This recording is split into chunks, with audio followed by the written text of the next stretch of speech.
নিজের মেধা ও শ্রম দিয়ে দেশ বিদেশে বাংলাদেশি কারি ইন্ডাস্ট্রির মান উন্নয়নে কাজ করে যাচ্ছেন সেলিব্রিটি শেফ টমি মিয়া। বৃহস্পতিবার লন্ডনের একটি অভিজাত হোটেলে টমি মিয়াস ইন্টারন্যাশনাল ইন্ডিয়ান শেফ অ্যাওয়ার্ডস অনুষ্ঠানের লঞ্চিং অনুষ্ঠানে এসব কথা বলেন অতিথিরা। মুহিবুর রহমানের সঞ্চালনায় প্রেস ব্রিফিং এ স্বাগত বক্তব্য রাখেন সেলিব্রিটি শেফ টমি মিয়া। এ সময় তিনি বলেন, কারি ইন্ডাস্ট্রিতে নতুনদের উৎসাহ প্রদানের লক্ষ্য নিয়ে 1991 সালে এই অ্যাওয়ার্ডস এর যাত্রা শুরু হয়। প্রতি বছর দেশ বিদেশের নতুন পুরনো দক্ষ শেফরা প্রতিযোগিতার মাধ্যমে অ্যাওয়ার্ড বিজয়ী হয়ে আসছেন।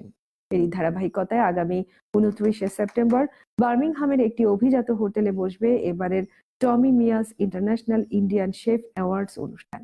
এতে অংশ নিতে কমিউনিটির সবার প্রতি আহ্বান জানান তিনি। প্রেস ব্রিফিং এ অতিথি হিসেবে বক্তব্য রাখেন সাবেক British MP Keith Best, Euro ফুডসের CEO Selim Hossain MB, Bangladesh Caterers অ্যাসোসিয়েশনের চিফ ট্রেজারার ও সেলিব্রিটি